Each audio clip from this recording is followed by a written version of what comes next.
皆さんこんにちは、ななもこです。今回は先日 Steam にて体験版が開始したシェイプヒーローファクトリーをプレイし、面白いゲームだと思ったので紹介したいと思います。まずゲームの概要ですが、このゲームは工場とローグライトとタワーディフェンスとなっており、やることは工場を作ってヒーローを量産し、迫り来る敵から防衛するというとてもシンプルなものとなっています。その目的は魔導書に封じられた大災厄の復活を阻止することです。そのためプレイヤーはマスターとなり、魔導書の中で小さなヒーローたちを量産し、敵勢力からヒーローたちの侵入口であるゲートを守りつつ、進行を進めて大災厄を倒しに行きます。ゲームシステムについてですが、進行ルートの途中では複数のウェーブがあり、各ウェーブでは工場の製作をした後、ヒーローたちの戦いを見守ります。工場製作中には制限時間が存在し、その時間内にヒーローたちをいかに効率よく量産することができるかが敵勢力との戦いで重要になってきます。敵戦力は主に大災厄の眷属たちですが、中には中ボスのような強い敵もいます。そして時間内にゲートを壊されないで守りきったらウェーブクリアとなり、報酬を獲得し、次の進行ルートを選ぶといった流れを繰り返していき、大災厄がいるウェーブまでクリアするとステージクリアとなります。このゲームの一つ目の面白い要素はヒーローの生産と強化です。ヒーローは四角、丸、三角の3種類のオブジェクトを組み合わせて作っていくのですが、ハサミで切って他の形を作り合成したり、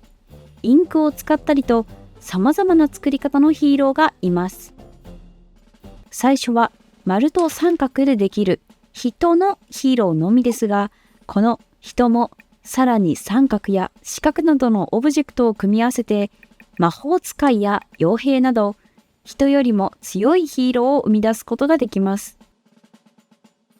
ヒーローにはたくさんの派生があり、人をベースとしたヒーローでも合成する武器によって違うヒーローが生産できます。例えば剣と人を合成し、勇者を生産することも可能です。また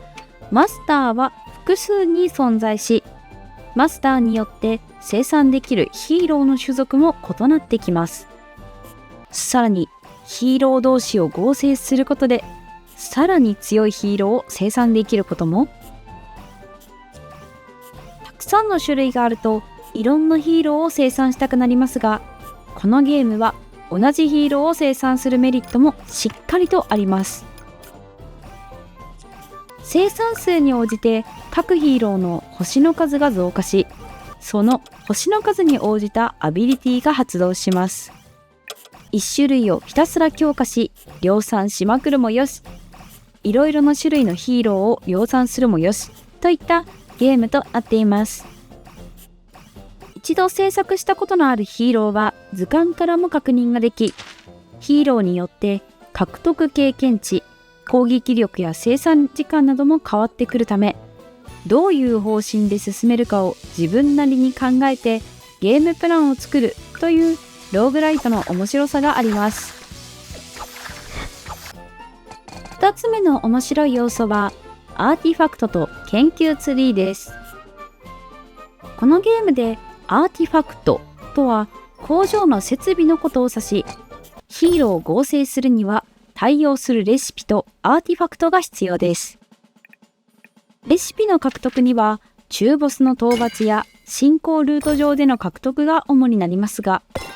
アーティファクトの獲得には口述する研究ツリーを開放する必要があります。このアーティファクトも工場のベルトコンベヤーやヒーローを生産するキャンバスだけでなく、生産速度を上げるものやオブジェクトの移動を効率化するものなど、様々な種類があります。アーティファクトは最初のうちは最低限しか持っていないため、ヒーローを量産するとなると、どうしても1種類のヒーローを生産する施設が大きくなりがちですが、ウェーブが進み、複数のアーティファクトを獲得することで、一つの施設を小型化できるようになり、複数の施設を効率よく回転させながらヒーローを量産できるようになります。また、多くの種類のヒーローを生産するためにもアーティファクトは必須になってくるのですが、より多くのアーティファクトを取得するには研究ツリーをうまく活用する必要があります。研究ツリーとは主に中ボスの討伐や進行ルート上のイベントで獲得できるものですが、研究ツリーは獲得しただけではその効力を発揮しません。プレイヤーのレベルアップや進行ルート上のイベントなどで研究ポイントというものがもらえるのですが、その研究ポイントによって解放して初めて効力を発揮するものとなります。研究ツリーでは新たなアーティファクトの解放のほか、アーティファクト自体の強化なども行えます。どのアーティファクトをいかに早く効率よく設置するかで生産速度や生産量も大きく変わってくるため、どの研究ツリーを取得し、どのようにツリーを進めていくかもかなり重要になりそうです。この要素は建設シミュレーションとしての面白さがあると思いました。3つ目の面白い要素は難易度と周回です。この部分が個人的に一番面白いと思った要素にもなります。まず、このゲームは最初、難易度選択が用意されていません。しかし、ボスウェーブをクリアするたびに制作した工場、獲得したレシピ、研究ツリーなど、あらゆるものがリセットされ、また、新たなルートが始められるのですが、周回のたびに難易度を自分で調整できます。ボスウェーブまで到達した後に再度進行する際、図鑑の確認やマスターを選べるところがあるのですが、そこにある大いなる知識とアセンションといったもので難しくしたり優しくするようなこともできるようになっているのです。大いなる知識では手に入れた結晶のようなものを消費し、マスター自身の強化やスクロールの強化が行えます。ここで強化した内容は高級的な能力のため周回してもリセットされません。しかしリセットも簡単にできるようになっているため、慣れてきたら強化をリセットして挑戦してみるのもいいと思います。またアセンションでは敵の出現量の増加など、その周回中の条件を追加することができます。この条件を追加するかどうか、またいくつ追加するのかも自分で調整できるようになっているため、自分が満足いく難易度で挑戦することができます。次にこのゲームのその他の魅力についてお話ししていきます。まずテンポ感の良さ、調整のしやすさです。1ウェーブ内での工場制作時間は約2分、タワーディフェンスの時間は1分未満と比較的短いウェーブを重ねていきます。ですが、こんな短い時間でヒーロー量産なんてできないと思ったそこのあなた、安心してください。回数に制限はありますが、長考という集中スキルがあり、このスキルを使うことで制作時間を伸ばすことが可能です。